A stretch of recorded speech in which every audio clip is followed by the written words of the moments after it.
మామ ఫైనల్ గా కిరణ్ అబ్బవరం గారు యాక్ట్ చేసినటువంటి చెన్నై లవ్ స్టోరీ మూవీ యొక్క ప్రీమియర్ షో చుట్టం కంప్లీట్ అయిపోయింది మామ. అయితే ఈ సినిమా వచ్చేసి కిరణ్ అబ్బవరం అండ్ టీం వచ్చేసి చాలా కాన్ఫిడెంట్ గా ఉన్నారు ఈ సినిమా మీద.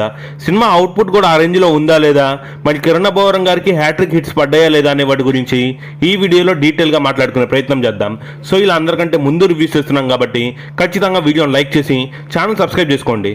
లైక్ చేయడం వల్ల ఇంకో 10 మంది ఈ సినిమా ఎలా ఉందని తెలుసుకుంటారు. అండ్ చాలా మందికి వచ్చేసి నువ్వు నిజంగానే సినిమా చూసావా అని కామెంట్స్ పెడుతూ ఉంటారు.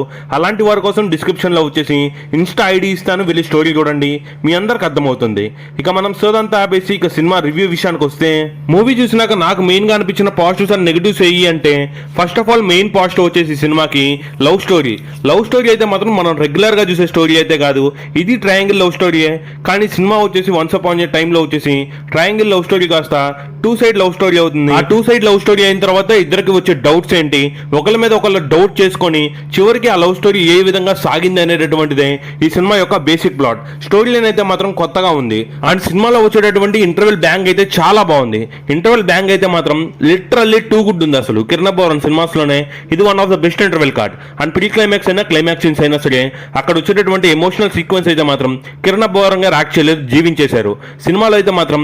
సో మెయిన్ పాజిటివ్స్ ఏమైనా ఉంది అంటే అది first of all Kiran Abbavaram గారు ఎంట్రీ సీన్ బాగుంటుంది. అండ్ లవ్ సీన్స్ దగ్గర వచ్చే బ్యాక్గ్రౌండ్ మ్యూజిక్ బాగుంటుంది, ఇంటర్వెల్ బ్యాంగ్ అండ్ అలాగే ప్రీ క్లైమాక్స్ అండ్ క్లైమాక్స్ ఇవైతే మాత్రం మెయిన్ హైలైట్స్. ఈ మధ్యలో ఒక ట్విస్ట్ వస్తుంది, ఆ ట్విస్ట్ అయితే ఎవరు ఎక్స్పెక్ట్ చేయలేరు, ఆ రేంజ్ లో ఉంటారు ఆ ట్విస్ట్ అయితే. కిరణ్ అబ్బవరం గారు ఎందుకు అంత కాన్ఫిడెంట్ ఉన్నారో ఈ సినిమా చూసాక అర్థమైంది. ఇక సినిమాలో అన్ని పాజిటివ్ అయినా భయ్యా నెగిటివ్స్ లేవా అంటే నెగిటివ్స్ ఉన్నాయి. సో ఫస్ట్ ఆఫ్ ఆల్ ఈ సినిమాలో ఉన్న సాంగ్స్ అయితే కొంచెం ఫ్లోని డిస్టర్బ్ చేస్తున్నట్టు ఉన్నాయి. అండ్ ఆ సాంగ్స్ లో కూడా సినిమా కంటిన్యూ అవుతూ ఉంటుంది, కాకపోతే ఆ సాంగ్స్ అయితే కొంచెం డిస్టర్బ్ చేసాయి, ఆ వినడానికి కూడా కొంచెం బాగాలేదు. ఒక సాంగ్ అయితే బాగుంది మూవీ మొత్తంలో. ఇక నెక్స్ట్ ఇంకో నెగిటివ్ ఏదన్నా ఉంది అంటే అది సినిమా యొక్క రన్ టైం. ఈ సినిమాకి 3 గంటల సేపు రన్ టైం అయితే మాత్రం బేసికల్లీ అన్నెసరీ అనిపించింది. ఎందుకంటే సింపుల్ గా సినిమా ట్రిమ్ చేసేయచ్చు ఒక 20 నిమిషాల వరకు.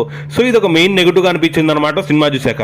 ఈ రెండు అయితే మెయిన్ నెగిటివ్స్. ఇక first of all cinema start అయినటువంటి ఒక 10 నిమిషాలు మంచి క్లిప్ హ్యాంగర్ సీన్స్ తో అయితే మొదలవుతుంది. స్టార్టింగ్ కిరణ్ అబ్బవరం గారి ఎక్స్ లవర్ చూపిస్తుంది, ఎలా వదిలి వెళ్ళిపోతుందో చూపిస్తుంది. దాని తర్వాత మన మెయిన్ హీరోయిన్ చూపిస్తుంది, ఆమె ఎప్పుడు డ్రింక్ చేస్తూ ఉంటుంది, ముందు తాగుతూ ఉంటుంది.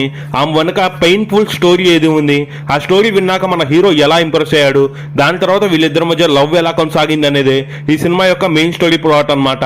ఈ మధ్యలో లవ్ స్టోరీ జరిగిన తర్వాత వచ్చే డౌట్స్ ఏంటి, అండ్ ఒకరినొకరు డౌట్ చేసుకొని ఆ స్టోరీని ఎక్కడి వరకు తీసుకెళ్లారు అనేది ఈ సినిమా యొక్క బేసిక్ ప్లాట్. ఇదనమాట మూవీ యొక్క స్టోరీ అయితే మాత్రం చాలా వరకు కొత్తగా ఉంది. అండ్ మధ్యలో వచ్చే కొన్ని ట్విస్ట్ సీన్స్ తో వచ్చేసి సినిమా స్టోరీని ఎక్కడికో తీసుకెళ్లిపోయారు. ఓవరాల్ గా మూవీ ఎలా ఉంది భయ్యా ఒక ముక్కలో చెప్పంటే, ఫస్ట్ హాఫ్ అయితే మాత్రం గుడ్, బాగుంది అనిపించింది. ఫస్ట్ హాఫ్ అయితే మంచి సీన్స్ పడ్డాయి. కిరణ్ అబ్బవరం గారు మరియు హీరోయిన్ మధ్య వచ్చే సీన్స్ బాగున్నాయి, కిరణ్ అబ్బవరం గారు ఎక్స్ లవర్ సీన్స్ బాగున్నాయి, అండ్ పెయిన్ఫుల్ స్టోరీ చెప్పారు. ఇంకా సెకండ్ హాఫ్ లో హీరోయిన్ ఫ్లాష్ బ్యాక్ చెప్తారు, ఆ ఫ్లాష్ బ్యాక్ సీన్స్ కూడా చాలా బాగున్నాయి. ఇక ప్రీ క్లైమాక్స్ దగ్గరకు వచ్చేలోపు ఒకరి మీద ఒకరికి డౌట్స్ వస్తూ ఉంటాయి, ఆ డౌట్ సీన్స్ కూడా చాలా బాగా పెట్టారు. స్టోరీ ఎక్స్ప్లెయిన్ చేస్తుంటే మధ్యలో డౌట్స్ వస్తాయి, ఆ డౌట్ సీన్స్ కూడా వచ్చేసి బాగా క్లారిఫై చేశారు. ఓవరాల్ గా ఫస్ట్ హాఫ్ అయితే బాగుంది. ఇక సెకండ్ హాఫ్ కూడా వచ్చేసి ఓకే పర్లేదు అనే విధంగా ఉంది. ఓవరాల్ గా సినిమా అయితే మాత్రం నచ్చింది నాకైతే. చాలా తర్వాత ఒక మంచి లవ్ స్టోరీ చూసే అనిపించింది. ఇక ఓవరాల్ గా సినిమాలో ఉన్న పాజిటివ్స్ అయితే ఇవి, కిరణ్ అబ్బవరం గారు యాక్టింగ్ అయినా, హీరోయిన్ యాక్టింగ్ అయినా, మరియు సో ఫ్లాష్ బ్యాక్ సీన్స్ అయినా సరే, ఇద్దరు స్టోరీస్ అయినా, అండ్ అలాగే వచ్చేసి ప్రీ ఇంటర్వెల్ దగ్గర వచ్చే సీన్, ఇంటర్వెల్ దగ్గర వచ్చే ఒక ఫ్లాష్ బ్యాక్ సీన్, మరియు దాని తర్వాత వచ్చే ఒక ట్విస్ట్, అండ్ అలాగే ప్రీ క్లైమాక్స్ అండ్ క్లైమాక్స్, ఈ సీన్స్ అయితే మాత్రం సినిమా మొత్తానికి కూడా మెయిన్ హైలైట్ గా నిలుస్తుంది. అండ్ కిరణ్ అబ్బవరం గారు ఈ సినిమాలో యాక్టింగ్ ప్రూవ్ చేసుకున్నారు. అండ్ లాస్ట్ వచ్చే ఎమోషనల్ సీన్ అయితే మాత్రం చాలా మందికి అతుకుంటుందని చెప్పాలి. ఈ సీన్ అయితే మాత్రం సినిమా మొత్తానికి మెయిన్ హైలైట్ గా నిలుస్తుంది. ఇదనమాట ఓవరాల్ గా చెన్నై లవ్ స్టోరీ సినిమా యొక్క main positives and negatives. And అలాగే మెయిన్ వచ్చేసి ఈ సినిమాలో బాగున్నవి మరియు బాగోనివి. మూవీ అయితే మాత్రం ఓవరాల్ గా నాకైతే మాత్రం నచ్చింది. ఒక మంచి లవ్ స్టోరీ ఛానల్ తర్వాత చూసామనిపించింది. ఖచ్చితంగా థియేటర్కి వెళ్ళి చూడవలసిన సినిమా అని చెప్పొచ్చు. కిరణ్ అబ్బవరం గారు కాన్ఫిడెంట్ గా ఉన్నందుకు ఈ సినిమా అయితే మాత్రం ఆ రేంజ్ లో అవుట్పుట్ ఉందనే చెప్పొచ్చు. ఓవరాల్ గా ఇదనమాట మా సినిమా రివ్యూ. ఇక సినిమాకి రేటింగ్ ఇవ్వాల్సి వస్తే 3.75 out of 5, which is an super hit film అని. మరి మీరు మూవీ చూసినట్లయితే మీకు ఎలా అనిపించిందో కామెంట్ చేయండి. ఇదనమాట ఓవరాల్ గా మా రివ్యూ. మరి మీరు సినిమా చూసినట్లయితే మీ రివ్యూ ఏంటో కామెంట్ చేయండి.